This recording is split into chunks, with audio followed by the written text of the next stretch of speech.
Hello, my audience.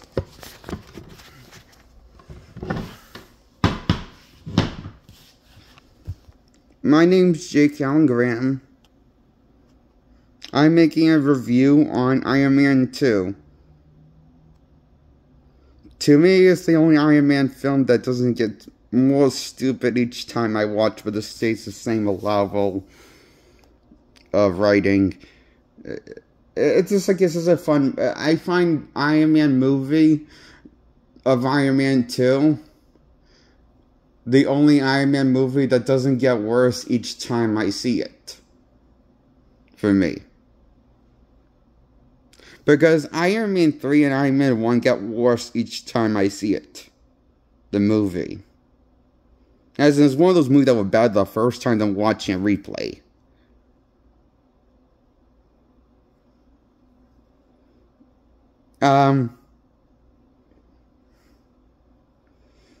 So, I'm giving Iron Man 2 a 8 out of 10 for 2 points above average.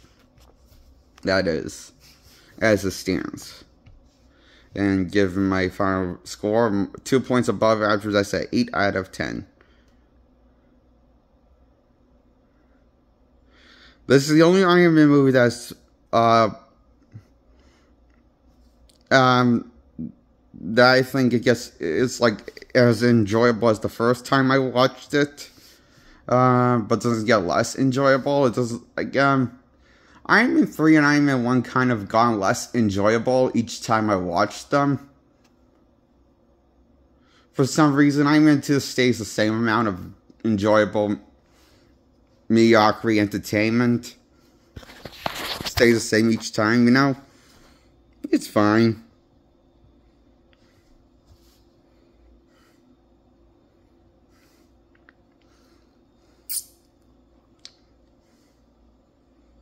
I give it a 8 out of 10 for 2 points above average. I liked about the explosions, the CGI, the Scarlett Johansson in the movie, making her debut as Black Widow, and I like Nick Fury reprising his role as Nick Fury, played by Samuel L. Jackson again.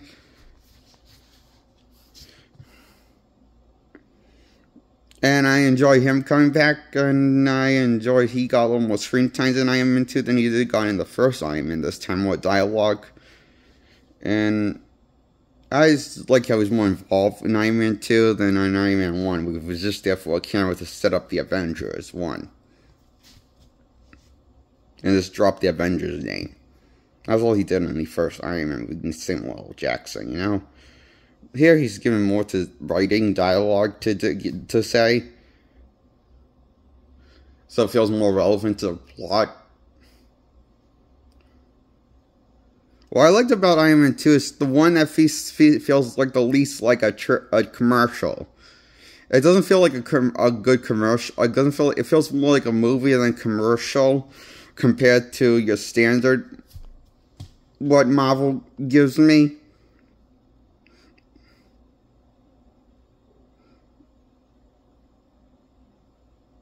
And what I'm expect from Marvel is, you know, I expect Marvel, like, all their movies to play, like, for their movies to be, not as good as their original official trailer. Because usually the official trailer stuff is everything that's good about the movie. And they hide all the shitty lame stuff for the final product.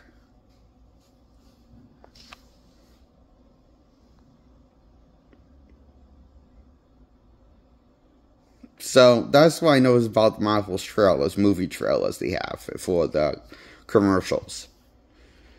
This one feels less like a ripoff of their products than, feels like, I will appreciate Iron Man 2 for feeling less like a ripoff than the other Iron Man movies. Like, these feel more worse watching than Iron Man 3 or 1 was worth watching again.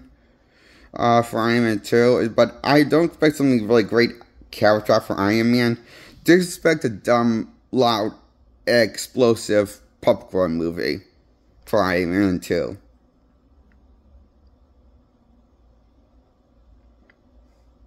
Because the plot is very bare bones stupid and generic. It takes what's Rob Downey and also the villain, the main villain, you know?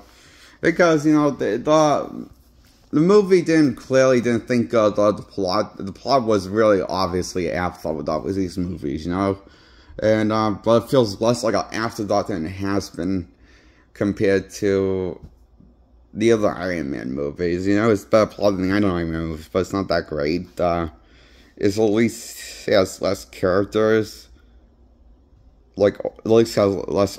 It's just not crowded like Iron Man 3 was, but it's more explosive than Iron Man 2 was. I mean, Iron Man 1 was. There's more action than in Iron Man 2 than was in Iron Man 1, but it's not as overly crowded with plot, characters, and stuff, and crowding. Like, Iron Man 3 has way too many characters and way too many plot for us trying to tie up in loose ends, you know, before the movie's over. That's the biggest problem with Iron Man 3. But also, the villain sucks. Gideon is the villain for Iron Man 3.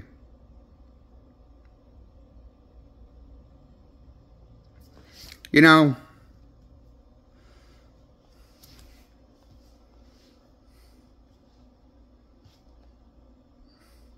Mickey Rourke is fine in the Iron Man 2 for what he's given us, but he's not given a whole lot, or a whole lot of dialogue, a whole lot to do with his character to play the villain.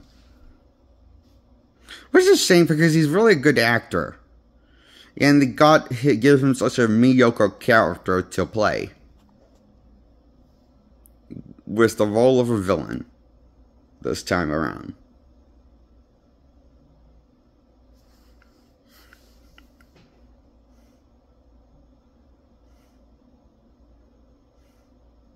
That's why I give Iron Man 2 a 8 out of 10.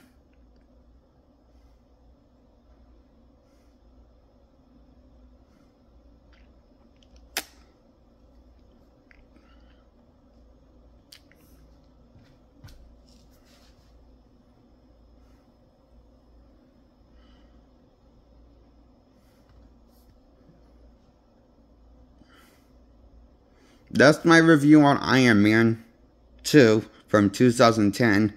Well, I give it 8 out of 10. 2 points above average. And, that's my review. I hope you enjoyed this video. Please like. Please hit the subscribe button. Feel free to comment or don't comment below.